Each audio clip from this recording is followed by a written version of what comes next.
दोस्तों good morning. देखिए अब आपके सामने 5.3 है। सवाल नंबर आपका 8 है, आप पढ़ लीजिएगा। और इसमें है ए बराबर नहीं है रे, ए एन दिया हुआ है। ए एन बराबर 3 होता है। इसका सूत्र क्या होता है? ए प्लस एन माइनस डी। तो एन तो पता नहीं है, -1 कर लिए। डी कितना है इसका दिया हुआ है। डी बराबर आपको है 2 गुना 2 बराबर 4। अब लिखिए आप ए प्लस 2n माइनस 2 बराबर 4। 2 को उस पार ले जाइए। ए प्लस 2n बराबर 4 प्लस 2। ए प्लस 2n बराबर 6। समीकरण हो गया आपका 1। तो इस समीकरण को थोड़ा सा आगे बढ़ा लेते हैं तो आसानी होगा आप बनाने में। तो अब क्या करने वाले हैं, तो इसको उस पार ले आते थे। ए बराबर हो गया 6 माइनस 2n। तो अब आपको समीकरण 1 हो गया। अब आपको क्या करना है, एस एन दिया हुआ है। एस एन क्या है दिया हुआ? एस एन बराबर आपका है -14। यहाँ लिख लेंगे -14। एस एन का सूत्र होता है n/2, लिख लिए। उसके बाद ए प्लस एल बराबर 14 माइनस। समीकरण 1 से ए का मान लेने पर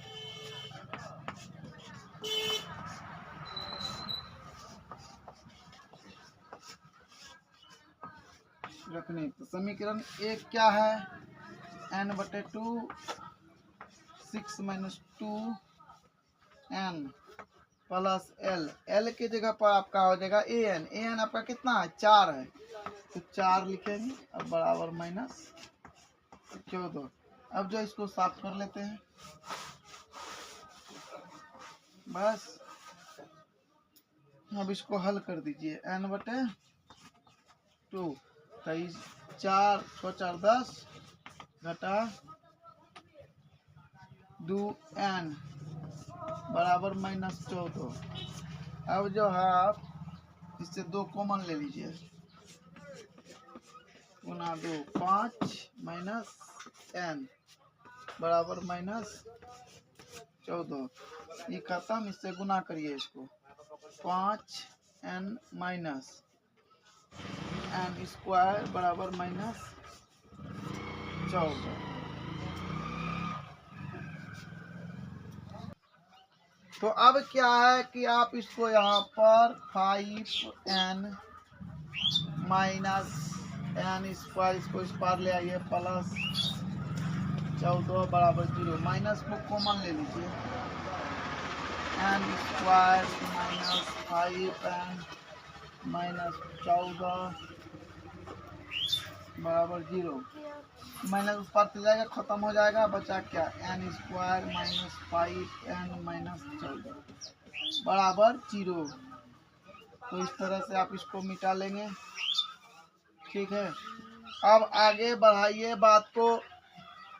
आगे जब बढ़ाइएगा तो क्या हो जाएगा?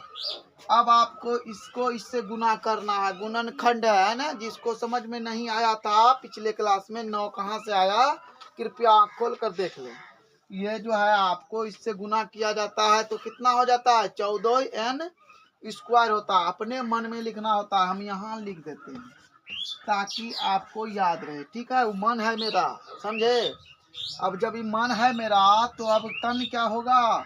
तो ये जो है, अब इसको जो है आप फिर ऐसे करके लिखना चाहेंगे और इसे लिख लीजिए।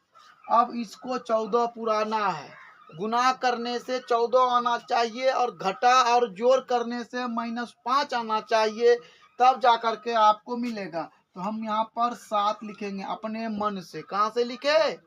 अपने मन से। और अपने मन से लिखे और यहाँ पर प्लसवा को लगा दिए और 2 लिखे। कहाँ से? अपने मन से। लेकिन असलियत ही नहीं है, हम अपने मन से कुछ नहीं लिख सकते। सूत्र ही मांग रहा है।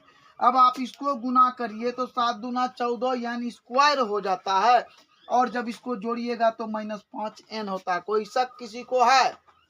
उसी प्रकार से वहां पर 9 आया था, 9 और गुना कितना था, 1 था, 90 हो गया था ना, 10 था, 9 और गुना 10 था, 9 धन 90 पूरा आए थे उसको, और जोड़ने घटाने से ये आ गया था n। हम पूछते हैं तो ऐसे इशारा करता, जानते हैं। एक बार क्या हुआ, इस इशारा से एक बात याद आ गया हमको, थोड़ा सुन लीजिए। तो ऐसे मतलब क्लास चल रहा था, तो दरोगा साहब चेकिंग करने आए, क्लास में घुस गए धरेली, और घुस गए तो बोले क्या बताइए कि तिब्बत का राजधानी कहाँ है। तो उस राजधानी है लासा, उसका नाम है लासा। लासा माने लट्ठा भी होता है, लस्सा लासा। तो ये मास्टर उसको पढ़ाया ही नहीं था, तब कैसे बताता, तो मास्टर पीछे से करता ऐसे ऐसे, अभी तरतीबो उधर से करे ऐसे ऐसे, तो वही है लासा। तो चलिए फिर आगे बढ़ते हैं, एन इधर ले लेते हैं, और फिर इसको जो है आप ऐसे करके ऐसे कर लीजिए। इका है माइनसवा है, तो माइनसवा को यहाँ छोड़ दिए, एनमा तो यहाँ चला आया, ठीक है, प्लस लिखे 2 है, ठीक है। और ये कौन चीज है, एनमा है, लिख लिए। देखिए एनमा यहाँ मिला ने, देख रहे हैं, निमक रोटी खाएंगे यहीं पर रहेंगे, ठीक बा, ठीक बा। आप देखिए ये माइनसवा है तो माइनसवा आएगा, 2 निकल गया तो 7 आया। ध्यान से देखिए, इसमें सबसे इम्पोर्टेंट चीज का है कि आपको ये और ये 100% बराबर होना चाहिए, किसी भी मतलब अंतर नहीं होना चाहिए। तो चलिए एक क्लास आपको हम गुणनखंड भी करवा दिए। तो n प्लस आपको 2 लिखना होगा, और फिर आपको n-7 होता है, और ये बराबर आपका 0 हो गया। अब आप लिखना चाहेंगे n + 2 = 0, और हिसाब आप अपने क्लास किताब में देखिएगा कितना छोटका है, और कारनामा देखिए रहे हैं कितना बड़का हो चुका है।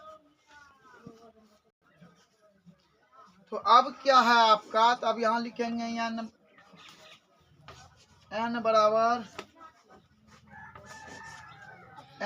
-2, और एगो आपका हो गया n बराबर +7। तो n जो है ना माइनस में नहीं होता, इसीलिए चूंकि n है इसीलिए n बराबर आपको 7 आंसर निकल गया। अब क्या है, समीकरण 1 में n का मान रखने पर, चलिए रखते हैं, थोड़ा साफ कर लेते हैं। समीकरण में मान जब रखिएगा क्या है, समीकरण a बराबर 2, यही ना है समीकरण 1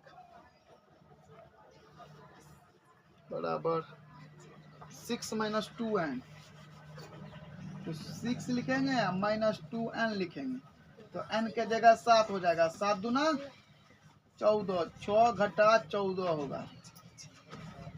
तो आपको a बराबर निकल गया -8। इस तरह से आपका आंसर अवेलेबल है। हेलो दोस्तों, देखिए अगर आपको हमारा वीडियो अच्छा लगता है तो आप लाइक सब्सक्राइब जरूर करें। धन्यवाद।